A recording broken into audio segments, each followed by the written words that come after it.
And Chris and David, thank you so much for all having me. David and I were laughing before we got on here. The picture you probably all saw of me, I said, you know, looks a little different. I have less hair on my head and more on my face, but it is me. So it's a great pleasure to be with you all here with SEMA as we approach the election just immediately here in early part of next week.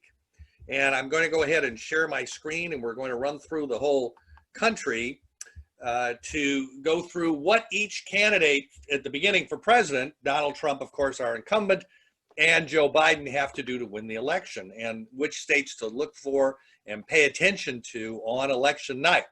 You know, a lot of people have been saying that we could go into what we would call political overtime, and that we could take, you know, weeks potentially to determine the outcome of the presidential race. That is still possible. However, based upon how the states count and the laws and the changes in the laws, I actually think we're going to have a pretty good idea what's going to happen on Tuesday night, because there's 3 states you need to watch for election night: Arizona, Florida, and Wisconsin. They're allowed to count ballots ahead of time. So all this mail ballot coming in, and I'll cover this at the end, but as they're coming in, they can count now, but they can't release the numbers. And none of those states have what we're calling this post-election ballot reception period. So all the ballots have to be in on those days, on election day. Arizona, Florida, Wisconsin. President Trump must win Arizona and Florida. If he doesn't, Joe Biden's going to win the election. If President Trump carries all 3 of those states, Arizona, Florida, Wisconsin, he's probably headed for re-election. So let's get down to what we're really talking about there. So watching those states on election night will give us a big clue on what will happen in the end, regardless of when it's finally called. We won't have an official call likely on Tuesday night, but we'll probably have an idea. You'll notice these 5 states in color here. And when you watch the news broadcasts, they talk a lot about the Great Lakes states as being the determinative factor in the election, which would be Pennsylvania, Michigan, Wisconsin, and Minnesota. And that's true to an extent. One of those states is going to determine the winner. But I think these 5 that you see in color here, Arizona, Texas, Georgia, Florida, North Carolina, are actually more important because they set up the rest of the map. And in Trump's case first, and then we'll talk about Biden, but Trump must win all 5 of these states, as he did last time, as any Republican must do. The problem for the Republicans is any Democratic nominee, Joe Biden included, starts off with the Electoral College with a 98-0 lead. That's because of California, New York, and New Jersey going to the Democratic nominee in uncontested fashion by the Republicans. So it's 98-0. That used to be countered to a large extent by Arizona, Texas, and Georgia, which were strong Republican states, but no longer. So that's why you see the red states with the blue stripes, because those states are still Republican, but they are moving closer to the political center, and they, excuse me, and they are no longer slam dunks for the Republicans. So Trump and any Republican now has to compete for these seats, states, whereas before it was a fait accompli. North Carolina and Florida are in purple because they are swing states. And in any election, the result will be close and either party can win there. But Republicans tend to win more than Democrats, but they must in this election. So any Republican, including Donald Trump, must take these 5 states because simply the Republicans don't take enough big states. So they can't give up any of these. In terms of North Carolina and Florida, a Republican cannot win without them, but a Democrat can. And that's the difference in the map and why these states are so incredibly important. So again, Trump must take all 5 of these. If Biden takes any one of them, there's a good chance he wins that election. Let's look at where we are. These are the last 5 polls. They change all the time, but these are generally pretty good numbers. Right now, we see a couple of blue states here. That's not good news for President Trump, and particularly in Arizona. If there's a state in this group that's going to flip, I think it's Arizona. Right now, the last 5 have a trend of about a point up for Biden. So Trump has to reverse that. Arizona is a very, very important state in this election. Trump needs to win it. You see, he's slightly ahead in Texas. I think there's a little bit of an underpoll. He's probably a little bit better off, Trump, in Texas than that. Georgia, only 1 point up. Georgia's getting real tight. Then the 2 are even in North Carolina on average, and Biden with a 2-point lead in Florida. Let's turn the clock back to this point in time in October of 2016 and see where the candidates were at that point. Well, you notice at that point, Arizona, Trump was 4 points up over Hillary Clinton. That's how much the state's changing in that 4-year period. They've had a 5% growth in population since 2016, which is a huge number. Texas at the time was viewed as so Republican, it wasn't even polled. And now that's changed greatly because you get numbers there coming that have the race very close. I don't think it's quite as close as those polls say, but it is a changing state as well. Georgia is another changing state, as we mentioned. 4 years ago, Trump had a lead at this point in time, this late in the cycle, of 3 points. It's now 1. But in North Carolina, Hillary Clinton had a 3-point lead, and they were even in Florida. So let's overlay 2016 to the current map, and you see where they are. Arizona sticks out like a sore thumb. Biden up, the Democratic position actually up 5 percentage points over what it was at this point in time in 2016. When you look at that number where Trump was up 4, now Biden up 1. So that's a big swing. Again, Texas, we don't have anything to compare with. We have then versus now. The Democratic position is actually about 2 points better, 2 points better in Georgia, but they're still leading. And Trump is 3 points better off actually in North Carolina. I think if you'll see in the South, you've got an underpoll there for Republicans, which is almost across the board. The pollsters, this is not an unusual example of what's happening in Florida. 2-point lead there for the Democrats is about what you'd expect at this point. But keep in mind, the pollsters cumulatively have missed the last 3 Florida statewide elections: President 2016, Governor 2018, U.S. Senate 2018. Now, they were very close, and they only missed it by a point or two, but they missed the winner in each of those instances. And there's been quite a bit of that beyond what happened in 2016 in the presidential race in the Great Lakes states. There were misses in 2018 in Ohio and Iowa, and in Florida particularly. We've seen several other misses around the country by the polling community. And the big point that you can draw from that is all the misses in polling have one thing in common, and they've all undercounted the Republican vote. And if we can then assume that is occurring again, and it probably is, you have probably at least a 2-point underpoll for Trump in the South. So you can probably add a couple of 2-3 points to his total in all these Southern polls, is my guess as to what's going on. So that, again, I think in this group, Arizona becomes the problem point for Trump that has to be reversed.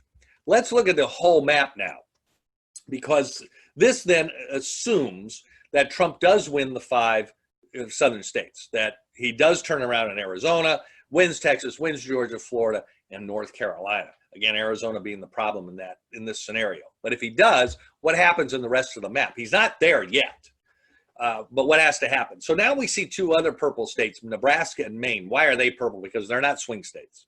They are purple because they do something that no other states do, but everybody could. And that is that they split their electoral votes.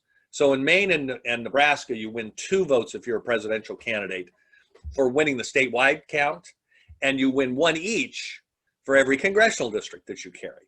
And the 2nd district of Nebraska, which is Omaha, and the 2nd district of Maine, which is the northern seat, Maine has 2 districts and Nebraska has 3, they are contrarian districts, and they can go opposite of how the state votes.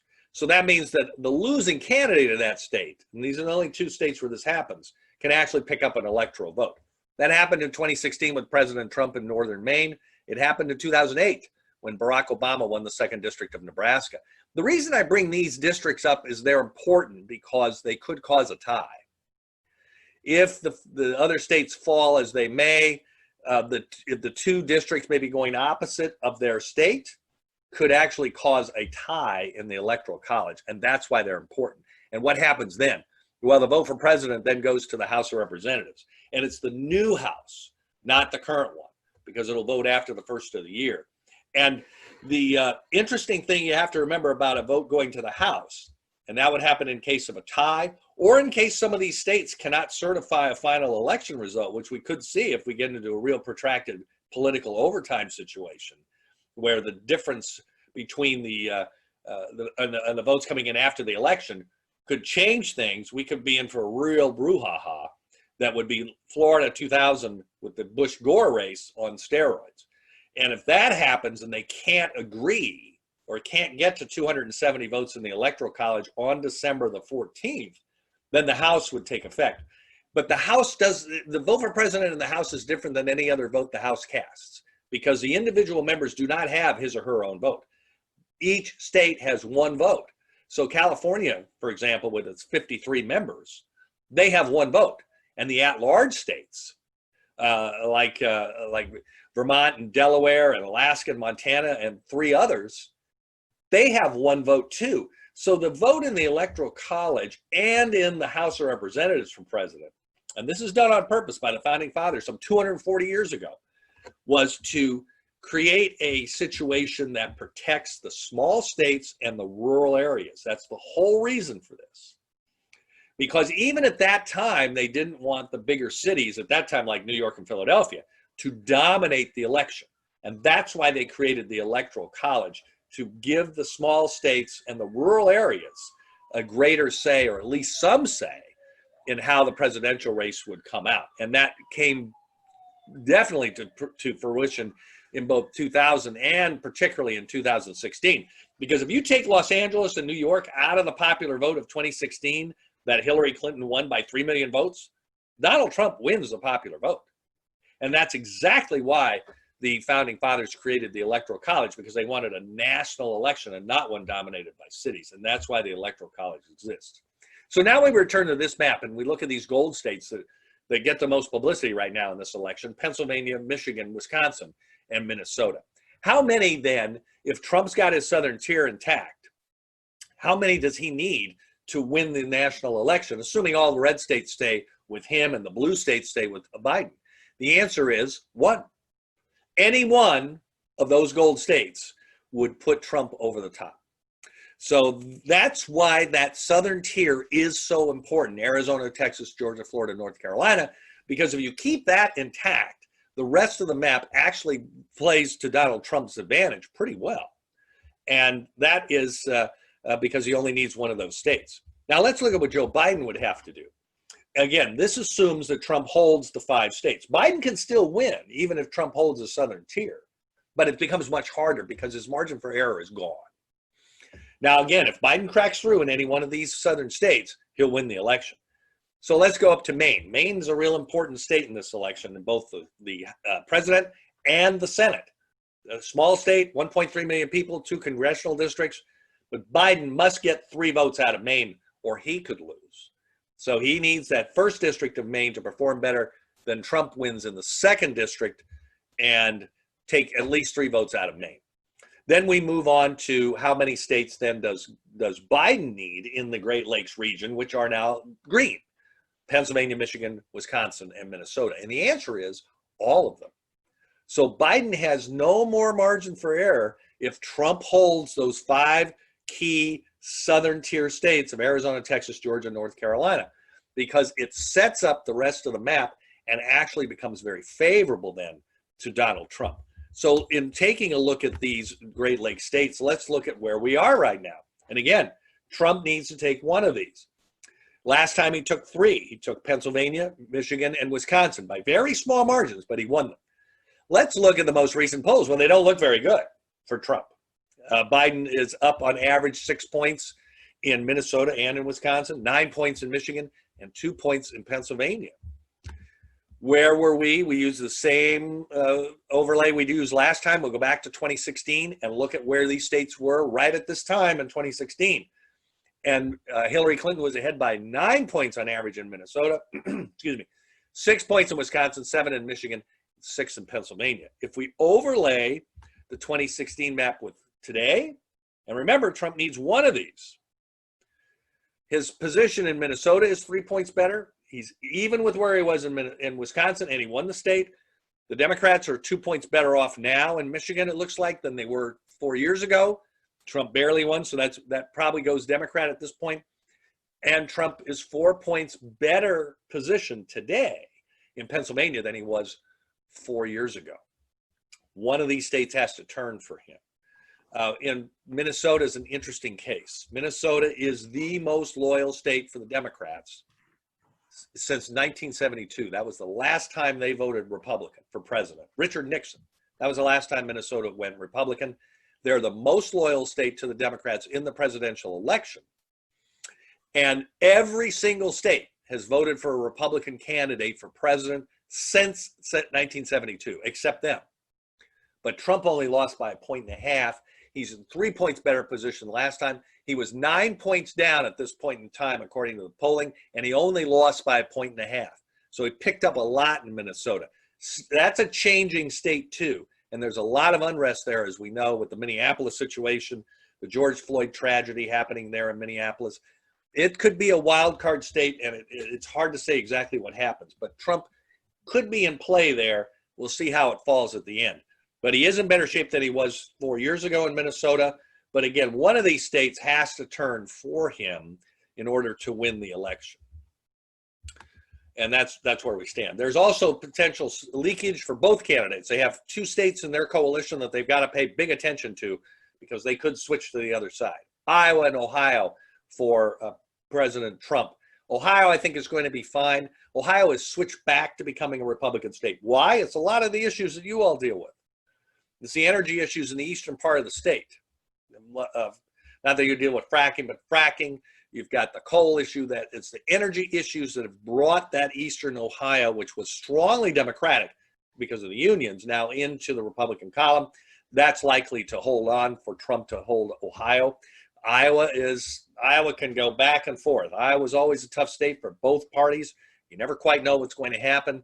The pollsters missed Iowa by a lot last time. They thought it was even, just like they do now, yet Trump won by 10.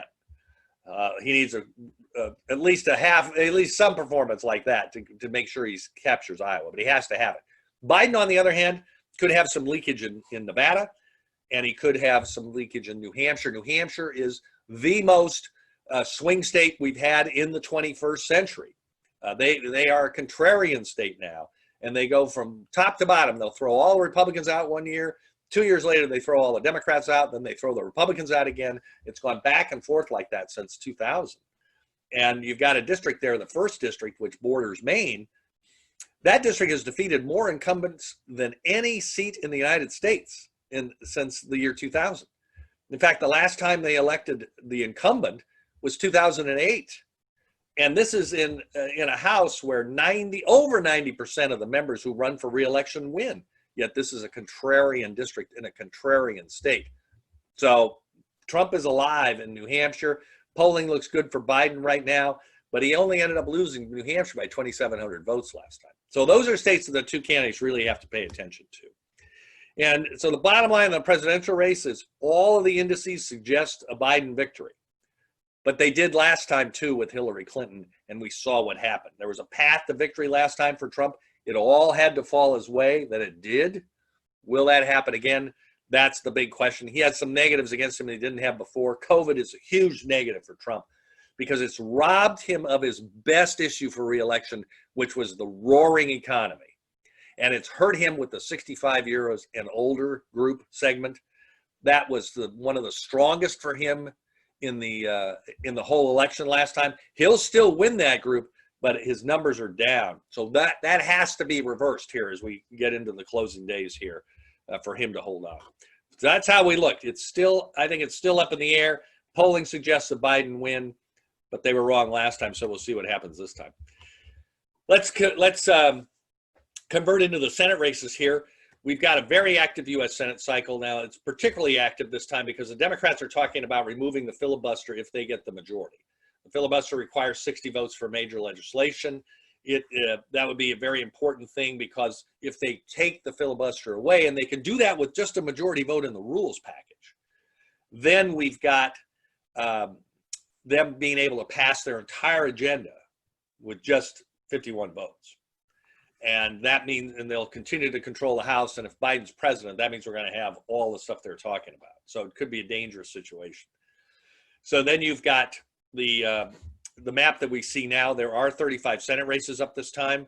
As you know, senators have 6-year terms, and every 2 years, a third of the Senate comes up. We have 2 specials this time Arizona is a special election to fill the balance of the late John McCain's final 2 years. And the Georgia seat, Johnny Isakson, the senator there, had to resign for health reasons at the end of 2019. We have a appointed Senator, Kelly Loeffler. She's on the ballot, as is Senator David Perdue. That's why you have a 2 in Georgia. The red states here are the states that Republicans are defending. The blue states are where Democrats defend. The white states are ones I think are coming off the board for Republicans. Mitch McConnell, Kentucky, John Cornyn in Texas, and the open Kansas seat. Some people disagree with me on the Kansas seat. We'll see what happens on Tuesday night. If you look then at the realistic firewall for the Republicans, we've got the these 5 states, like we had the core states for the presidential. Alabama, critically important. Notice on the previous map it was blue. That's because you got a senator from Alabama who is a Democrat, who is looks like he's on the precipice to lose this seat to Tommy Tuberville. Those of you who follow college football will know that name. He is the former head coach of the University of Auburn, coached at Texas Tech and the University of Cincinnati and the University of Mississippi prior to his time at Auburn. He's way ahead in the polls. Jones has voted against the 2 Supreme Court confirmations and for the Clinton or the Trump impeachment, which is very unpopular positions for a senator from Alabama to take. But the Republicans have to win this. So if they win this, then the remaining firewall, North Carolina, Maine, Iowa, Montana, they have to win 3 of those 4. If they do, they're in pretty good shape for the majority. But let's see what the Democrats have to do to get the majority. Let's assume that these Republican states in red stay Republican. Now, if the Democrats pick up any of these, they're going to win the majority. But this assumes they do not. So we'll go to their 45th seat, which is Minnesota. Senator Tina Smith now running for a full term. She was appointed, won a special election. Now she has to run for a full term. Her opponent, Jason Lewis, former congressman, he's in the hospital now. He had a major hernia problem that ended up being life-threatening. That hurts him, obviously, in more ways than one, but hurts him politically because he's off the campaign trail now. And but the Democrats have to win here. But that's only their 45th seat. And remember, they have to get to 50 if Biden wins, or 51 if Trump wins, because the vice president breaks the tie. Michigan, very important. John James, Republican, manufacturing company owner, retired Army Ranger, African-American candidate, doing very well in Michigan. But the first-term Senator Gary Peters must win that for the Democrats to have a majority path. But that's only seat number 46. Let's go to their top 2 Republican targets. Arizona, Martha McSally. Colorado, Cory Gardner. Those are still competitive, but the Democrats have been ahead for a long time. So let's, for the sake of argument, give those 2 seats to the Democrats. But that only takes them to 48. So how do they get to 50? We'll go to Maine. Susan Collins. You can maybe interchange Maine and Iowa because they're in about the same situation. We now have a tight race again with Susan Collins there. But the Democrats, if they're going to get the majority, they really need to beat her. And if they do, that's still only seat 49. So where do they get to 50 or 51? Well, we come back down to these southern states, North Carolina, South Carolina, and the 2 Georgias. So they have to win 1 or at least 2 if the map falls in this manner. Again, if the Democrats pick up any of those red seats, this all changes. But you've got North Carolina. That's a tough seat to be a firewall. Tom Tillis running for re-election, Republican. North Carolina has defeated more senators than any state. In fact, since 1974, there's only 2 people who have been re-elected to the Senate. Now, multiple times, but Jesse Helms and Richard Burr, and that's it. The rest of them have served 1 term or haven't run again, like John Edwards, who you may remember, and he didn't run because he knew he was going to lose. But Tom Tillis needs to hang on. He's got a break recently. That race is back to being an even race. And Tillis has the momentum, but they have to hold it if you're a Republican. South Carolina, Lindsey Graham, $100 million being spent against Lindsey Graham down there. He needs to hold if the Republicans are going to hold that majority. So it's very tight, but most people think Graham does, but he has to. The 2 Georgia seats, they're real interesting because Georgia has an interesting law. You have to get a majority support in these elections or it goes to a runoff on January the 5th. So you've got David Perdue running for a 2nd term. You have the special election, which for sure will go to a runoff. If both those seats end up going to a runoff because nobody got to 50 because the independents got a lot, then we won't know the Senate majority until January the 5th. So this is another caveat about this election cycle. So we've got, I think right now you could get both parties to 49 seats pretty easily. It's that last 50 and 51st seat that's really going to be up in the air. The final two could be real tight and Donnybrooks. And they could be, a number of these seats could be in that combination. So the bottom line, I think, in the Senate races, it's very much up in the air. I think we're going to have a very close finish. We could actually even end up with a 50-50 Senate. It's going to be somewhere around there, I think, unless, again, we see, unless Biden takes off and wins a bigger victory than expected, and then he pulls the Senate in with him, that's possible. They could get to maybe 52. But it could be a real interesting night in the U.S. Senate. So I think that's up in the air, majority up in the air. You see all these 16 races that are in play. Let's look at the House. The Democrats are likely now. This is broken in their favor here in the past 3 to 4 weeks. And now we've got a lot of these seats. This is a convoluted map, but it is on purpose because I wanted to show you how much competition there is. There's 113 House seats where the two-party candidates, the major party candidates, have enough money to get their message out. Democrats are overwhelming Republicans with the money. It's amazing this time. And so this map shows the blue seats are where the Democrats are defending and the number of seats they're defending in those states. But the red states are the critical ones because that's where Democrats could pick off Republican seats. And as you can see, there's quite a few of them. And due to a new redistricting map in North Carolina, they've already won 2. Republicans need 19 seats to take the majority. That's unlikely, very unlikely to happen. The question is, will the Democrats gain in the House or will they lose a few seats and make that a tighter majority? Keep in mind that 30 of the Democrats represent seats that President Trump won, and is most of which he'll likely win again. And that makes it that much harder for the Democrat to win. So we'll see what the coattail situation is. Remember that 30 number. That's how many seats that the Democrats have to defend that Trump will likely win. These gold states show that both parties have active races. So there's a lot of races in the House. But interestingly, even though we've got so much competition in the House races, it's probably not going to change the outcome too much. I think we're going to see pretty much of a status quo outcome in the House, either Democrats up a few or down a few, and but they will remain in control. I just want to close here my remaining few minutes before we go to questions with some of the vote changes, which have been substantial. The procedural changes, which sound mundane, but they're very important in terms of how they might affect things. This chart shows you how many states have changed their elections, and most of this is by court order, by the way, not the legislatures and the governors. Most of this is courts. The blue states are the only states that haven't changed their laws. So there's only 6 states that have the same laws that they had in 2016. Texas did change them, but then a court reversed it. The gray states all have expanded their absentee mail programs. The red states are going a step further. They're mailing every registered voter, active and inactive. An inactive person is someone who hasn't voted in consecutive elections, and it depends on state law how many. They're all getting live ballots. The rest of these gray states, they get a form which you may have gotten that you fill out and send back in, and then you get your ballot. But the red states, you're getting the live ballots. I think that's a potential cause for some problems in close races. Won't affect the presidential race, though. When do the states count? This is interesting because when will we know is the question. And this chart tells us something about that. Now, the gray states, and that's where I mentioned Arizona, Florida, and Wisconsin. These states can all count all of these massive numbers of mail voting, and we're up to over 70 million people have already voted. So these ballots are sitting in these vote centers right now. So the places that have the gray states, and there's only 4 states now that don't have some type of early voting, and that's a change as well this year. Only 4 that don't have it. That's why another reason we have so many early votes, because more people can. Arizona, Florida, Wisconsin, notice are all gray. So all these gray states can count now, but they can't release the numbers until election night. So we'll see a massive votes coming in these states. That's why I think we'll have a pretty good idea with the presidential race because of Arizona, Florida, and Wisconsin in this setting. So they can count ahead of time and release, and they aren't extending the election like some of the other states. The blue states, those states can count the morning of the election. So like 7 a.m., they can begin counting all these ballots they have. So we'll have a better idea there.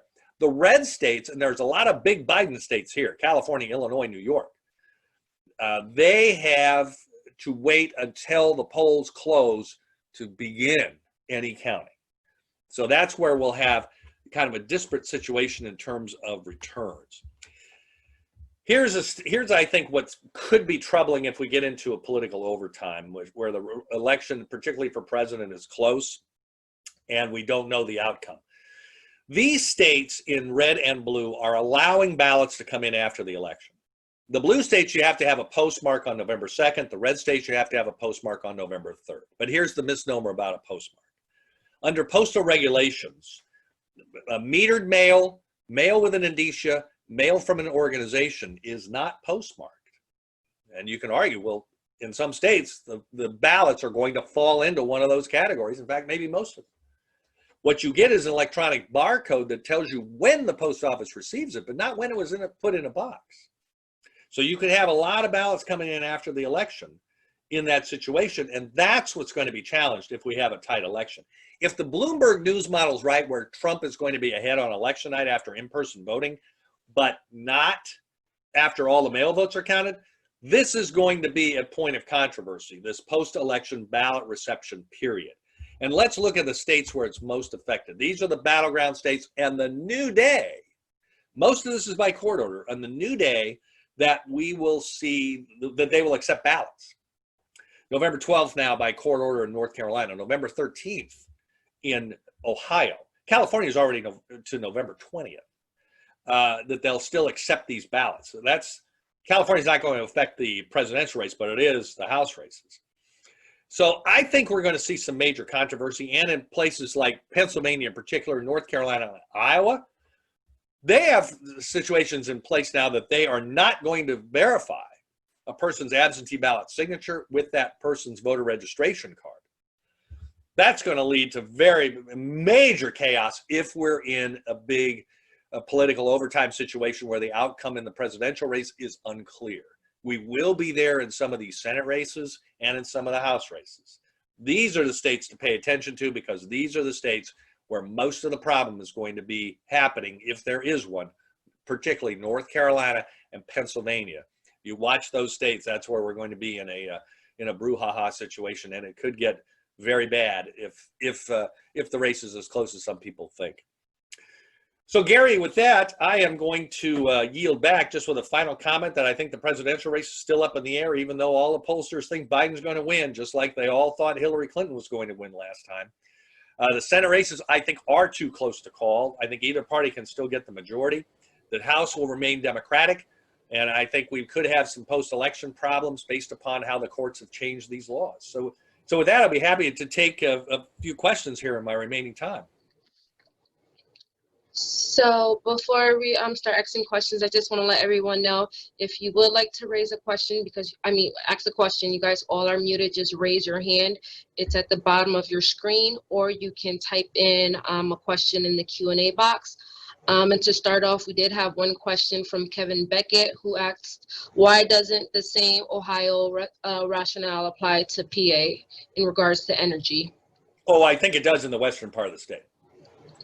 Yes, I think western Pennsylvania and eastern Ohio are very similar. The problem with Pennsylvania is it's two different states. Actually, some people argue it's three different states. You've got Philadelphia in the southeast, which is very different from Pittsburgh in the far west. And then they have the middle counties, the middle of the state, which they call the T, as their counties kind of look like a T the way they're drawn. That performs differently from the two of them. And that's why Pennsylvania is a difficult state for both parties, because it's so diverse. But I agree with the question that western Pennsylvania is definitely in the same category as eastern Ohio, definitely. But it's not big enough to carry the state in and of itself.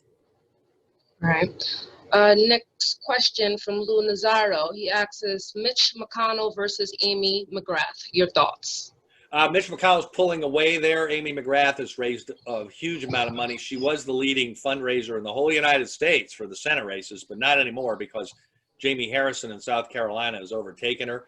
McConnell's pulled away in the polling. He's up in double digits now. She did not have a good primary despite spending $20 million for a primary and barely won against a state legislator from Louisville. I think Mitch McConnell's in good shape and he wins on election night. Obviously, we have to ask about Lindsey Graham. Yes. You know, that's really tough. I mean, $100 million has come into that race. It's just incredible. In fact, they have so much money on the Democratic side in South Carolina, they can't spend it all. They're advertising in Charlotte, for example, and in Augusta, because some of that media market in northern South Carolina watches Charlotte TV, and then you got the western part of South Carolina that watches Augusta. But 90% of the people that view those ads cannot vote for that, for their candidate, because they don't live in that state. That's how much money they have. They're able to do that. And Graham has a lot too. There's no question. I mean, they're spending ungodly amounts of money. If you live in Charlotte, North Carolina, you're dominated by politics, because you got the presidential race that's tight in North Carolina. You got the tight U.S. Senate race in North Carolina and in South Carolina. So you're seeing nothing but political ads. If you're trying to advertise a product in that Charlotte market, good luck, because you probably can't do it. It's just that Graham, you know, I've talked to people on the ground in South Carolina. Everybody I've talked to thinks Graham does pull it out. I spoke to a consultant there, a friend of mine who is a consultant to Lindsey Graham and to actually Martha McSally in Arizona. Bob Heckman's his name. Bob said, I guarantee a Lindsey Graham win in South Carolina. He was not willing to do that in Arizona. Jim, I have another question. Thank you. I appreciate that. I have another question about method of polling. I've been reading a lot recently that in 4 years ago, part of the reason why the Trump surprise win occurred when Clinton looked like she had strong leads in a number of states was due to a poorly weighted, yes, uneducated white males. And that the polling has been compensated for that. So I'm just wondering if the upset is imminent, is some hope because of that compensation, the way they're polling uneducated white males. They say they've corrected that methodological flaw. I'm not sure that we'll see that in the end. The Trafalgar Group is a pollster that they're the only ones that got Pennsylvania and Michigan. They're the only ones. They claim that it is not fixed, and their numbers are different than what the other pollsters are showing. Again, and they were right back in 2016. They were right in some races in 2018 the others missed, and they were right in Florida. And they say the reason they're right and the others are wrong is because they believe they have found that type of algorithm and formula that correctly predicts and quantifies the number of shy Trump voters. A lot of the people in the group that you mentioned, Chris. And I am not convinced the pollsters have fixed that yet. Because if you look at all the misses that they have had, the cumulative pollster community, as I mentioned before, the one thing they all have in common is they undercount the Republican vote. That's the one common factor in all the misses. We'll see what happens Tuesday night, but I'm not sure they've fully corrected it. Thank you. Okay, I am getting a lot of questions. Just a reminder, if everyone could either write their questions in the Q&A box or raise their hand so I can have you speak. It's hard for me to like keep up with the chat button and the Q&A, but I'm gonna go back to chats and accounts payable. I don't know who you are, but it says, Mr. Ellis, what is your opinion on the predictions of Professor Alan Lichtman? Well, Alan Lichtman, he's been, heavily involved in redistricting. I'm not exactly sure what you're referring to, but knowing him, he's predicted big Democratic sweeps. They did in 2016 too, and they were wrong then. And we will see how it falls. I mean, in the presidential race, Trump does have more against him this time. I think COVID, as I mentioned, is a major negative for him. And in all honesty, I don't think his campaign's as strong this time. I think his message isn't as clearly defined, and it's not as disciplined in terms of delivery. But the biggest problem I think he's got is that if you look at Hillary Clinton's negatives versus Joe Biden's negatives, and both the candidates in 2016, Clinton and Trump, were what we would call upside down going into the election on their favorability index, meaning their negatives are higher than their positives. Trump is still that way. Biden is not. Now, Fox News had a big exhaustive poll last week, and they showed him at 51 to 44 positive to negative. 44 is still a pretty big negative. But here's the main difference. That main negative is more partisan oriented, where Hillary Clinton's negatives were steadfast and they were personal. And I think that's a big difference, and maybe the biggest difference between the two candidates that Trump has to overcome. Okay. Next question from Leo Varuso. If Arizona is such a deciding state for both parties, what impact will Trump's poor relationship with the late Senator John McCain have on Trump win in Arizona? Does this provide an edge for Biden? Yes, it may provide some. I know Cindy McCain, John McCain's wife, has done ads, and they've been running heavily in Arizona there. I think it's less of a factor since the senator has passed away. If the senator were still alive and actively complaining and campaigning against Trump, yeah, that might have an effect. But it may be one of the many effects that's changing Arizona. Yeah, it could be. It could be a factor. You know, the problem with Arizona. Here's why Arizona is more important than some of the other states. Some people argue, well, you know, if he's got a chance in Minnesota, then Minnesota just replaces Arizona if he were to lose there. It doesn't, because Arizona has 11 electoral votes and Minnesota has 10. So what's going to happen, as I mentioned, you know, if he carries those 5 states in the South, then he has to take 1 Great Lakes state. If he loses Arizona, then he has to take 2. And one of those needs to be one of those bigger states, Pennsylvania or Michigan. And that's why it becomes much more difficult, because then he's forced to take 2 of those Great Lakes states instead of that. And my contention has always been, if you don't win in Arizona, which is more conservative than those states, you're probably not going to win those states either then. Okay. Next question from Steve Rosenthal. As COVID cases continue to climb, are the polls less reliable because of being dated? The second part, do the polls include likely voters, and do they weigh differently the folks that have already voted? Yes, the COVID thing is certainly something that could affect these polls. I think that's why the news stories are trying to emphasize the numbers are going up, frankly. Because they think it does. I mean, it does. I think that has hurt Trump with the 65 and older crowd, as the polls suggest. Yes, they do account for people that have already voted. They generally will ask if you voted or plan to vote, and if so, how, meaning by mail, in person, on election day. But they are all counted into that, and usually they will release, some of the pollsters will release what their likely voter count is, and some just the plain registered voters. But usually almost everybody's going with some type of likely voter screen. So it's almost always likely voters. But the turnouts may be so high that there's going to be an awful lot of likely voters. In 2016, we had 137 million, almost 137 million people voted. That was an all-time record. We may be well over 150 million this time. And so that's huge. We've already got 70 million in. We are going to have more people vote early than everybody who voted back in 1976 presidential election, for example. I mean, that's really good for the democracy that we've got more and more people voting. But if we break 150 million people, I mean, that's going to blow the doors off the previous record of just under 137 million. And we're headed for that. Steve Rosenthal again asks, if Trump's negatives are party driven, why is the percent higher than the percent of Republicans in the country? His negatives higher than the number of Republicans? Is that the question? Yes, he said if Trump's negatives are party driven, why is the percent higher than the percent of Republicans in the country? I don't know if you want to. Because of the unaffiliateds. Okay. The unaffiliateds really are a third of the population. Now, in some states, it's even bigger than Republicans and Democrats. But they typically lean one way or another.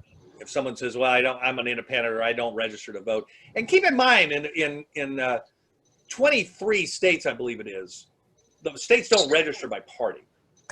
So it's whatever you decide you are, or if you choose what primary to vote in, and that's when it comes down to it.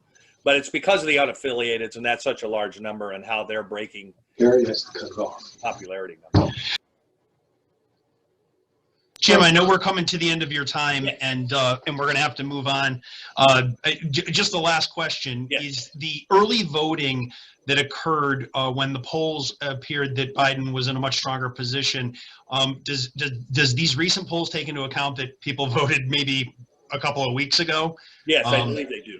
Okay. And early voting, that started off really heavily Democratic in the first couple of days. It's evened out now. There's a lot more Republicans voting. In fact, the Texas numbers look pretty good for Republicans there. North Carolina, the Republicans have improved over 2016.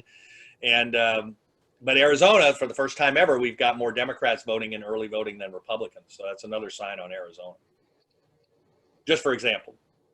Terrific. Everybody, thank you so much for having me. I really appreciate being invited, and I know everybody's going to vote. It's going to be a wild time, and we'll see what happens Tuesday night and beyond. Thanks, Jim. Gary, Chris, David, thank you all. Nikki, thank you all so much for having me. Thank you. All right. Thanks so much, Jim. All right. We went a little bit longer than expected on that. We had some great dialogue, and hopefully it'll keep everybody kind of motivated in the right direction. Make sure you tell your friends and relatives and your employees what needs to happen here. Our next item on our agenda here is our SEMA Board of Elections, and that will be done by Peter Aziz. And Peter, if you're Thank you, with us Gary. there, Thank you, Gary. Yep. Can you guys hear me? we can. Okay. So the following is the slate of nominees to the Board of Directors for the year 2021 in alphabetical order.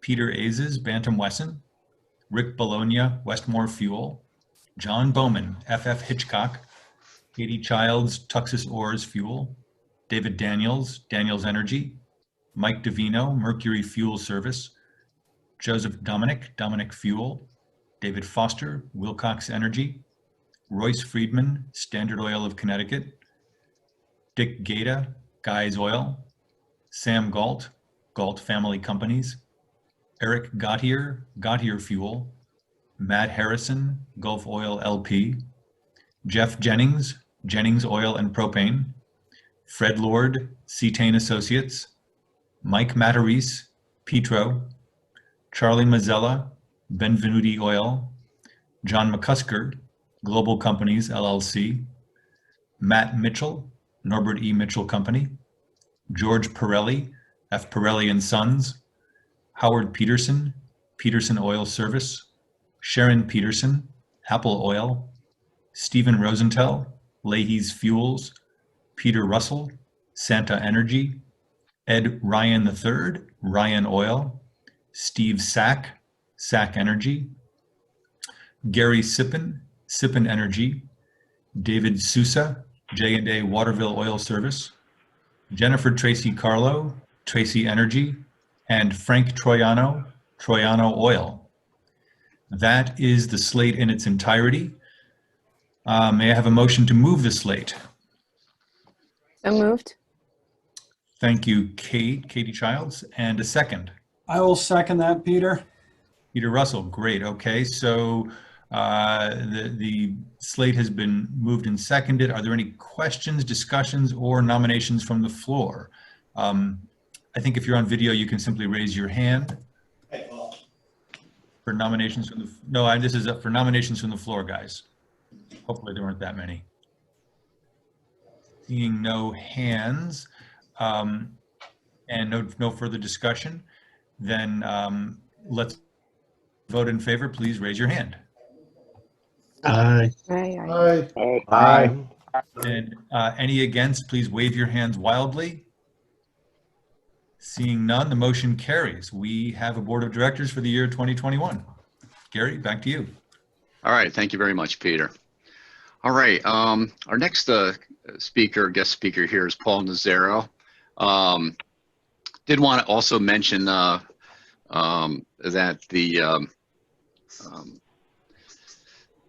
I think everybody knows Paul here, but I'll give you an introduction in his bio here. Paul Nazaro Sr. has represented the National Biodiesel Board since 1996. Also wanted to mention beforehand, the National Biodiesel Board is sponsoring this meeting, so we wanted to thank them up front and make sure that was known. Paul has represented the National Biodiesel Board since 1996 as their petroleum liaison. The National Biodiesel Board is this year's exclusive sponsor of our annual meeting. Paul's currently the president of Advanced Fuel Solutions, which he started in 1994. Prior to founding AFS, Paul became an early adopter of utilizing the latest chemical technologies to enhance fuel quality on behalf of organizations such as the Northeast Petroleum, Coastal Corporation, and global companies. Paul is a longstanding member of countless industry organizations, including SEMA, NEFI, ASTM, among many others. Paul will next share with us why biofuels are so critical to the continued existence of our industry. Paul, welcome to our meeting. Thank you. Thank you, Gary, Chris, David, and the entire membership board of directors of SEMA. I do appreciate the time afforded to share a perspective that most of you know what's coming when I speak, because I'm so bullish on the advancement of bio or low carbon liquid fuels into the entire supply chain, not just New England and the mid-Atlantic, but the entire country. And it's well on its way, certainly. So my brief remarks today are going to be really centered on speaking to the naysayers that exist. I mean, in the SEMA marketplace, you have approximately, according to your own website, 585 members and 13,000 jobs that go into make home heating the core of what you all do. And I know every morning we wake up with, you know, the political unrest, COVID, market uncertainty. Yesterday, the market was really terrible for all of us for 529s and 401ks. These are things that I know we really can't have a personal impact on. So what I wanted to talk about is not what we can't make an impact on, because nature's taking its course and we're almost like pawns on a chessboard in a lot of ways. But in the subject that we are about to talk about, I am very confident that we can have an impact. So I want to start my remarks with kind of tossing out a couple of ideas here and rear view mirror thinking. I ask that the remarks that I'm going to share with you today, you haven't, and don't bring past experiences or philosophies to the table and shut it down, because I think there's a great majority of naysayers about biodiesel, bioheat, renewable diesel nationwide. Everyone has a reason, I guess, why it can't work. And what I would like to share with you today is why we know it is working and why it's critical that the masses get involved with this. This is not a handful of companies. This is not a handful of industry leaders that are going to drive us to the transition. And I am seeing somewhat of a fractionation that still remains among us that has to be arrested, and arrested immediately if we're going to succeed. So I'm asking right up front that you kind of keep an open mind. And again, don't bring, you know, past philosophies, you know, to the discussion. So we have a tendency in our world to milk innovation. We know that when you milk innovation and you sit on your laurels, you're going to see market erosion. You're going to see margin erosion, M&M. And there's a price for being stagnant. Our industry hasn't really evolved much. If you look at the trajectory of heating oil from way back when to the present, until we start talking about low carbon liquid fuel blending, i.e. bioheat, biodiesel integrated into ULSHO, it was ULSHO was the next advancement. And that was like a tremendous amount of span of time. We kept selling carbon by the gallon. We buy it, we sell it, and we were content. And that's milking innovation. And I think milking innovation and not looking forward probably cost us a lot of time. Jim's remarks, he talked about political overtime. Well, we're definitely in political overtime because it's the political environment that is actually putting the pressure on us to move through this transition faster than we're prepared to move into it. And obviously, you know, we've always done it this way. That's the other element that seems to be keeping us stuck in mud in a lot of the environments that I get to interact with. So we have to kind of sit back, at least I do, and I know many of you on the call, I see who's on this call, and I know that a lot of you do share this philosophy that we can't be who we are anymore. We have to evolve. That is it, exclamation point. Whether it's biodiesel, renewable diesel, ethyl levuvinate, I mean, it really doesn't matter to me what liquid fuels. I know I'm representing today the National Biodiesel Board, but really I'm representing Advanced Fuel Solutions in the Nazaro family. You know, we're all family businesses. Let's not lose sight of that. This is not big oil we're talking amongst ourselves here, and we're all fighting for the same thing so that we have a sustainable, you know, model for our families. And without that sustainable model, there's really, you know, I don't like buy-sell relationships, and I don't think our industry can honestly survive on a buy-sell relationship moving forward. So you have to ask this question. So what are your personal expectations for growth, and how do you establish some metrics to determine if you're successful or not? I think collectively, I don't know each of your independent thoughts of how you want to grow and what, if you even set objectives, but something tells me, unless you're in process of valuing and selling your business, I think you want to stay in business. And I don't like to use the word survive. I think we're all very successful, and I think what we want to do is become more successful and leave a legacy.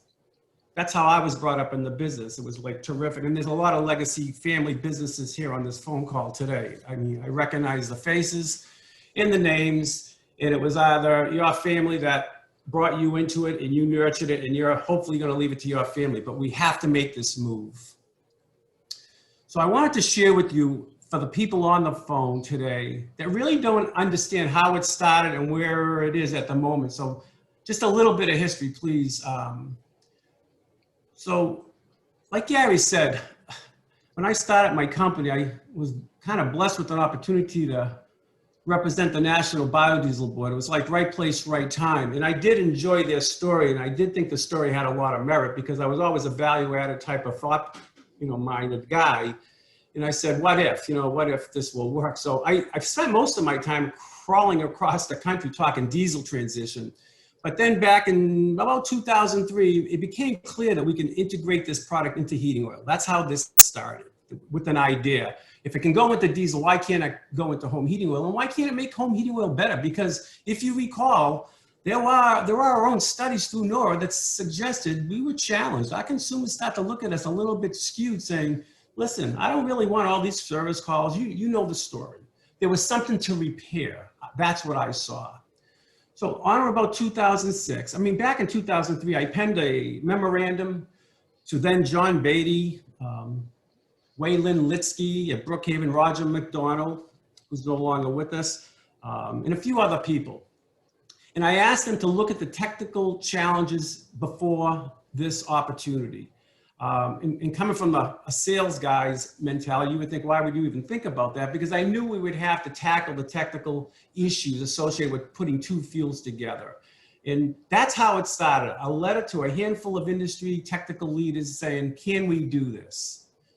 And as you see the evolution here of oil heat, we trademarked BioHeat back in 2006. We've had plenty of programs talking about this product. I feel good about this. Then we had this Join the Evolution in New York, Proud to Be Two, renewable warmth with BioHeat. All along this chain, or this timeline, by the way, testing was going on. A lot of the people, NORA, NEFI, state associations, AEC, OESP, many of the equipment manufacturers that are on the call, we were working together from that point to this point to navigate all the challenges and hurdles associated with integrating a new fuel for the 21st century. Then we came up with the novel idea of differentiating the blends of BioHeat. So what you're seeing here is when we came up and trademarked BioHeat Plus and Super Plus to differentiate the blends.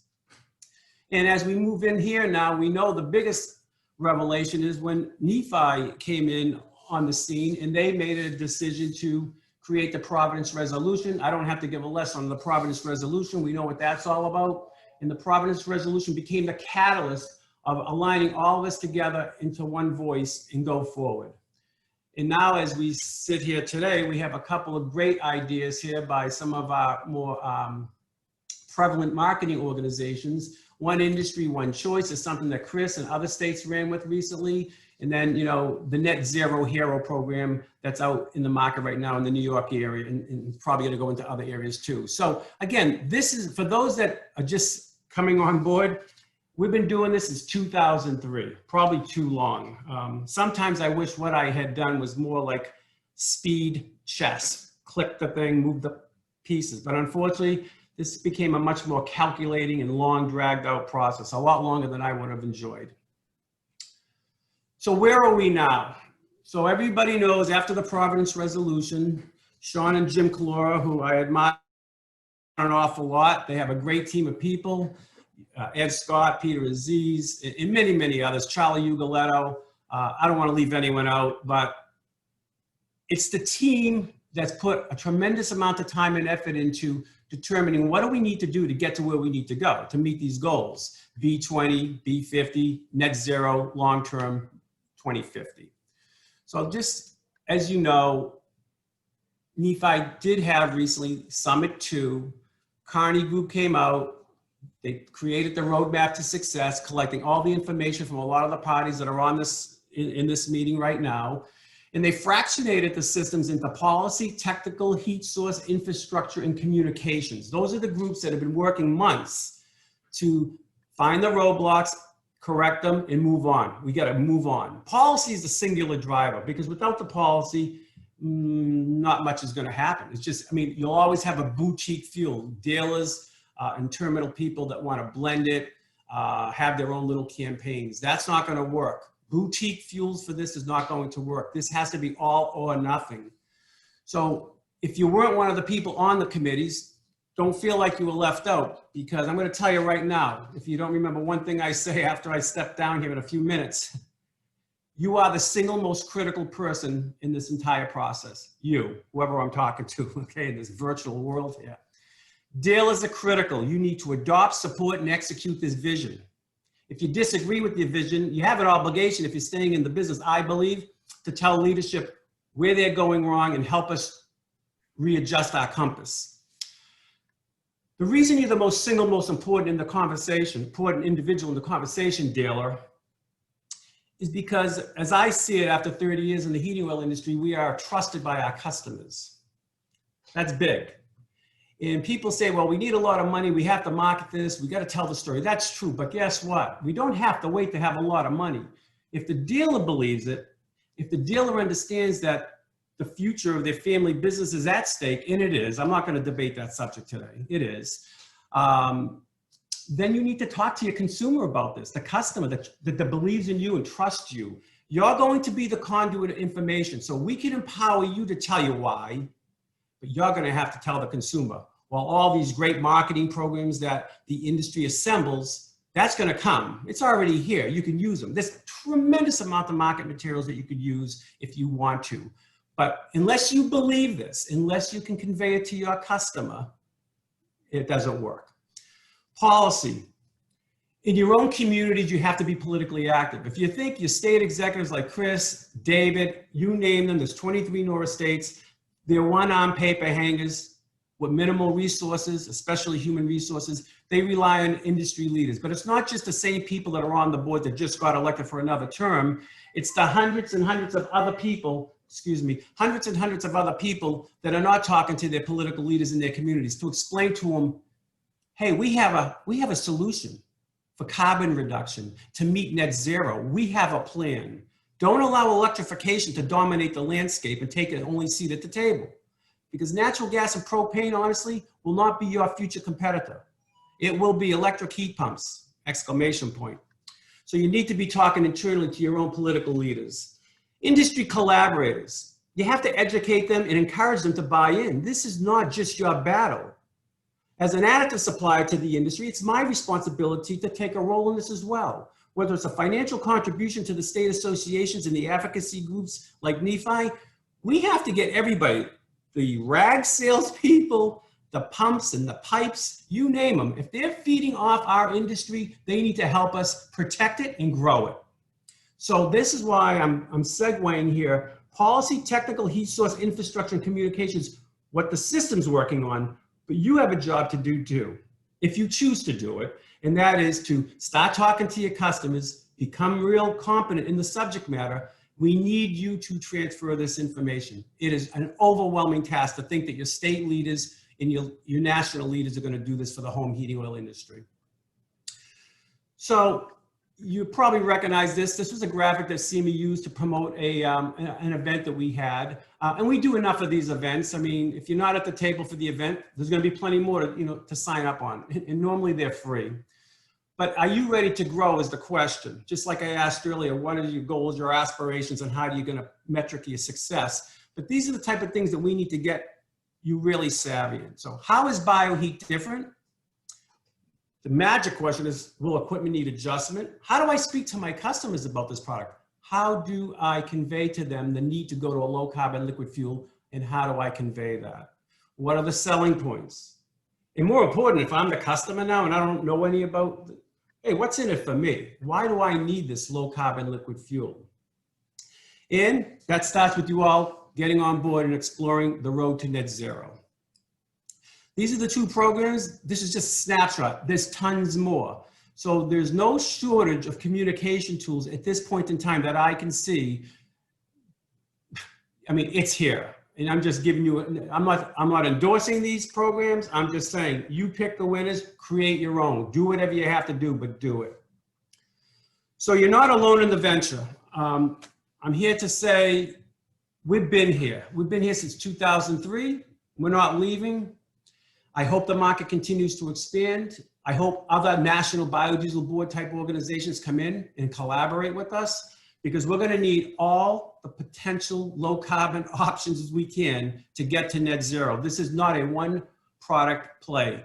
We will evolve more in the next decade. If we do the right things now and have a decade, we will do more in the next decade than we have in the last 50 or 60 years to win together. So I appreciate the time. I didn't want to go into the nuts and the bolts. I just want to say you're extremely valuable to this cause, and I hope that Chris gets your support, as well any other state executive. I hope they get their memberships' support. Thank you for your time. I appreciate it, and have a great meeting. Thank you very much, Paul. We really appreciate it. Once again, I want to thank the National Biodiesel Board for their sponsorship of the meeting, and just, you know, as I glance through the attendees, you know, of today's meeting, you know, I could see folks representing the whole entire broad spectrum of the industry. I can see our dealer representation. I can see our wholesaler representation. I see Kevin Beckett from Beckett Company, right down the line. This is important because this initiative is critical. Okay, this is a mission critical initiative for the survival of our industry. Okay, and if the political winds of fate don't blow in our direction, you know, this means the future of our industry. Okay, no matter which way the election falls, this means the future of our industry. Okay, and I'm happy to see that everybody is lining up on these initiatives, and I see a lot of energy moving forward. There's some challenges, but everybody's very, very optimistic about it, including me.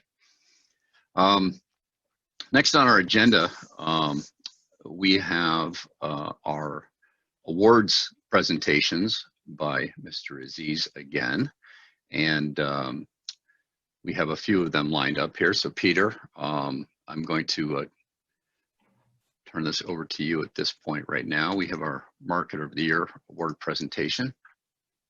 Thanks, Gary. Yes, so Marketer of the Year award. Ooh, that's a cool echo. Really delayed. Well, I think Nikki, is everybody's microphone muted, please? testing. Well, all right, I guess we're good. So Marketer of the Year award. Typically, at this point of the annual meeting, we recognize a Marketer of the Year, an individual who has made a significant contribution to our industry over the past year. But in this most unusual of years, we're doing something different. Rather than recognizing a single individual, we're recognizing all the essential energy industry unsung heroes. The courageous convenience store clerks who interact with thousands of customers a week. The heroic HVAC technicians entering people's homes to respond to calls for no heat or no AC calls. And the fearless fuel delivery drivers who kept customers filled up and generators running after the tropical storm in August, when the utilities couldn't keep the lights on for nearly 1 million people. These people have always been the backbone of our businesses, and they demonstrated once again how this industry always rises to the occasion. Here are just a few examples representing the thousands of industry heroes in Connecticut. Galt Energy recognizes Luis Perez and Carl Price in their service department, who helped customers during the height of COVID last spring. Customers gave these two HVAC professionals consistently rave reviews. Tuxas Oars wants to recognize all their drivers for putting themselves in harm's way during the crisis. Sippin Energy recognizes Rich Leader, a 73-year-old service tech, 73, who still goes out regularly on service and installation calls and puts himself at risk in customers' homes. Tracy Energy recognizes David White, a 15-year HVAC veteran whose easy smile and good humor endears him to his customers even in these trying times. Wilcox Energy singles out Chad, Mike, and Steve in their service department for installing an emergency generator at a local COVID test center to keep them up and running. Montanari Fuel Service recognized their service manager, Luis Resendez, who stepped up to fill in when his service techs were at home with their families during COVID. Along with Louis, brothers Julio and Juselio Queiroz kept homeowners safe and secure by coming to work every day during the pandemic, making their customers happy. And there was Tom Mull of Mull Brothers, who during these times of great uncertainty not only kept the office running for his employees, but provided them with a safe and positive work environment that kept them motivated to serve their community and customers. Tom was on the road daily during the pandemic to service customers with a smile on his face. These are just a few examples of our industry heroes that were reported to us and that we helped to publicize. And we know that every single company represented on today's call has dozens of heroes just like these people in our ranks, and we salute them. Accepting today on behalf of the thousands of essential industry heroes is Monica Mancuso, who performs customer service at Galt Family Companies. Monica received a call one day from a single mom whose propane tank was shut off by her company during the pandemic. She worked with Galt's service department, who took a look at the tank and determined it was unsafe to run. So Monica took the initiative and donated a temporary heater for the house to the woman's family to keep them warm during the cold days of early spring. Thank you, Monica, and thanks to all the heroes of our industry this year, whom we collectively honor with this year's Marketer of the Year Award. Monica, would you like to say a few words? You got to click the unmute button, I think. Yeah, I know. I'm sorry.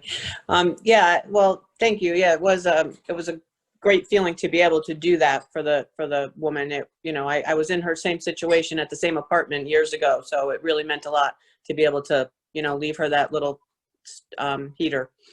It was great. That's great.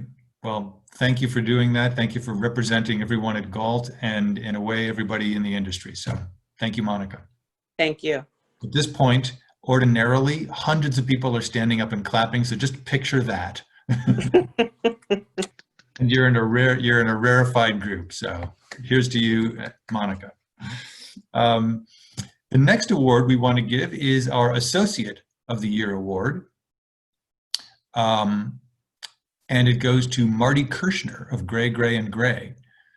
Our associate members are individuals and companies who are not energy marketers themselves, but who are nonetheless crucial members of the industry.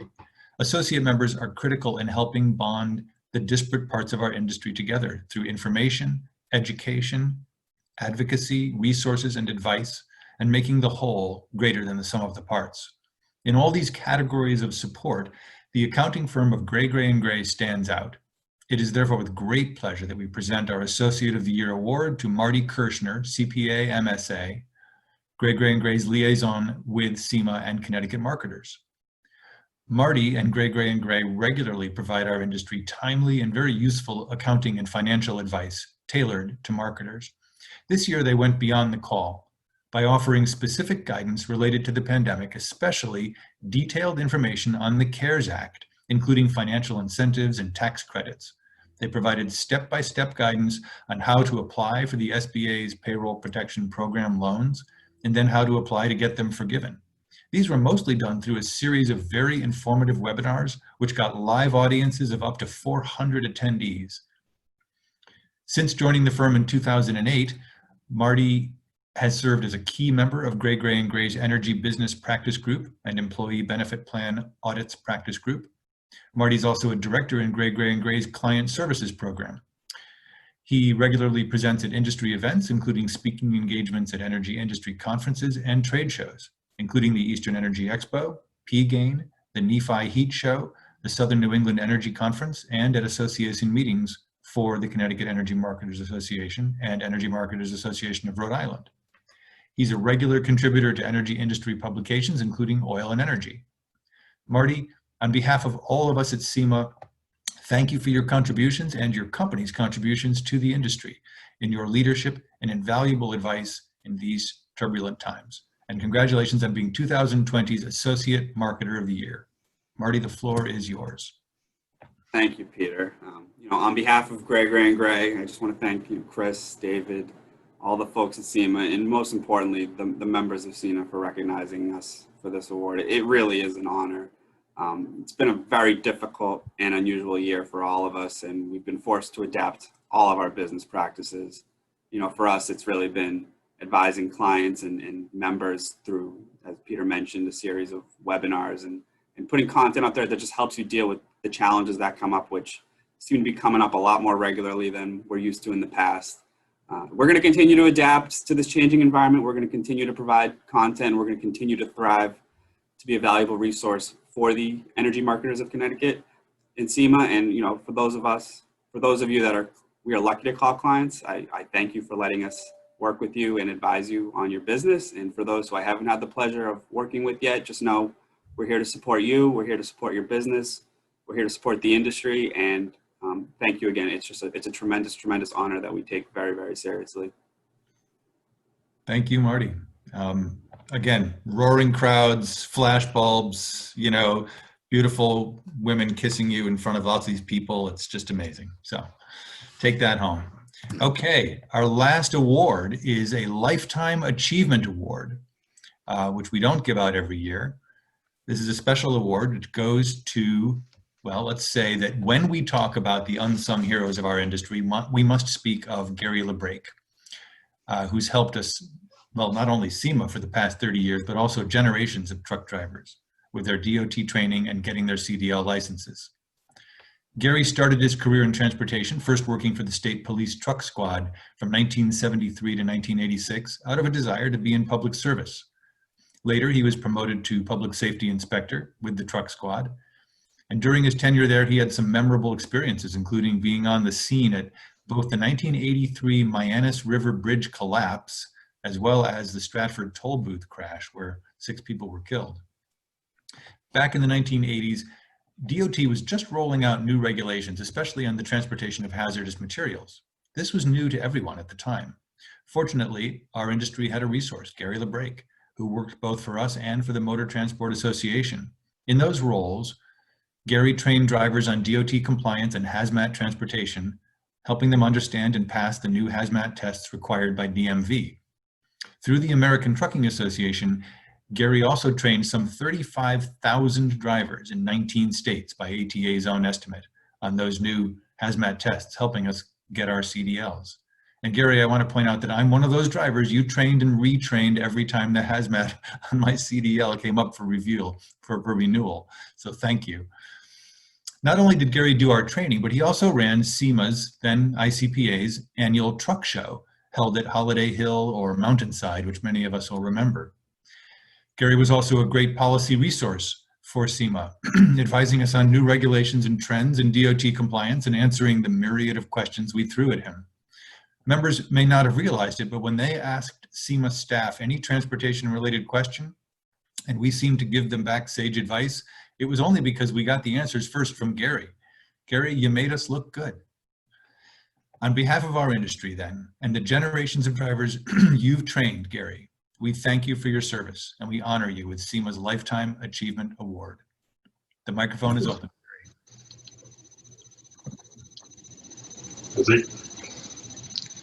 Gary, we can't hear you. You just have to unmute yourself, or you can hold the space bar and speak. Okay, I want to thank the association much for this award. I really, I went back and tried to memorize everything I've done, and I just can't even recall everything I've done with the association. It's been a real privilege running the CDL training programs, and again, helping the industry members. And one of the reasons I've got involved in helping out industry was because when I was working in enforcement, so many companies had such a hard time understanding the regulations that I felt we needed to take and put together something to take and help industry members in the trucking industry, the oil industry, and so on, comply with all the DOT regulations. It's been nothing but a privilege to do so. Thank you. Thank you and congratulations, Gary. Thank you, Gary. All right, thank you, Peter. Appreciate it very much. Wanted to close our meeting with some final remarks here, and doubling back over the last couple of weeks has been a very interesting time for us. I've worked very closely with the staff. I wanted to kind of take an opportunity just to, you know, thank and recognize the staff very much for the work that they've done. Our executive committee, of course, our at the office, Chris Herb, our president. I want to just shout out to Chris. I've worked with him under such stressful conditions for everybody. We've been faced with challenges at the office and at the school that they've dealt with in a very, very professional manner, and we've moved ahead. Recognizing Dave Chu, of course, Kate Lennon, Nikki Coley, and Mike Pappas at the office. You've all done a tremendous job. Thank you very much. Also want to just recognize and thank Katie Childs, our Vice Chair, Fred Lord, our Chairman of Finance and Treasurer, Rick Bologna, who's worked tirelessly in our legislative committee. God knows he's had a lot going on this year. Also, I see a lot of people on the meeting today from our Next Gen group that's chaired by Mike Sanzo and Hunter Tweed. This is our next generation. We really depend upon you to carry the torch forward. And thank you so much for your devotion. Recognizing Jennifer Tracy Carlo, who did member services, Mike Davino, motor fuels, Sam Galt, management education. Want a quick shout out to Ed Ryan, school advisory board, for all the work that he's done this year. He's had a lot of stuff on his plate as well. Thank you very much, Ed. So want to recognize our NTEC instructors, Ed Almeida, Joe Bucas, Dennis Silvestri, and Bill McDermott. The last couple of days have been interesting for me because Chris and I have talked about this in this political environment that we're in. And I had asked Krista a little while ago to provide some guidance, okay, in helping us communicate with our employees regarding the political landscape out there and how we might be able to advise our employees. And by casting my own thoughts to writing and sharing Chris's thoughts in writing with me, it really opened my eyes, you know, to really what's in front of us and the importance of what's in front of us. It's important that we all reach out to our employees, our friends, our relatives, and let them know what our position is as energy marketers, okay, and what the fate of our industry is and the fate of our consumers and our customers and our families. It's important that everybody knows about that. Chris has provided information from the association to help guide us this way. And I remember going back a few years ago, Chris got up and spoke to us at our chapter meetings and told us very enthusiastically that we were in a position not to be defeated, but to actually regain our prominence in the industry. We would actually be taking business away from natural gas, okay? And I kind of shook my head at the time and didn't think that that was possible, okay? But with the initiative that's been put forward in our biofuels program and the current legislative environment, we are very well positioned. This is a very optimistic position for us to be in. Even though we have our challenges, there's a light at the end of the tunnel, and I don't think it's a freight train coming the other way. Just also wanted to just maybe put Chris on the spot here and ask you just to share a few words with us as we conclude. Thank you, Gary. So we really appreciate everybody's support, and I want to emphasize the message that Gary was sending is that, you know, the discussions that we had with our members at our chapter meetings last year about the ability for your businesses to grow for the first time in decades is real. For the first time in the history of Connecticut, we are seeing policy documents being produced by regulators that are saying that we are a part of this future to comply with our Global Warming Solutions Act and the various laws that require emissions to be reduced. And the outstanding leadership that Gary and the board of directors provides to us is essential to us being able to help transition this industry into a robust future where you will see markets grow. And I am absolutely confident that we are in a position to do that. I think Paul Mazzaro's message today, well, you may have heard from him many times over the years. The messaging that's come out of Nephi is all about the way that we can assist you in succeeding. And that's going to take your involvement. It's going to take your dedication. It's going to take your communication resources with your customers and your employees to accomplish that. And all of that is well within our grasp. So I think the most important message today is to know that our future is better than our immediate past. And I absolutely believe that the sky is the limit when it comes to this industry, and our future looks very bright. And I appreciate everything that Gary, the board of directors, has done to put us in that position. Thank you very much, Chris. And on that note, I think we will conclude our annual meeting. Again, I wanted to thank everybody for their continued support and all the work that happens behind the scenes. I appreciate it very much. And on that note, I'll conclude the meeting and wish everybody a great day. And a cold winter. And a cold winter. Thank you. Have a good day, everybody. Bye, everyone. God bless. Take care.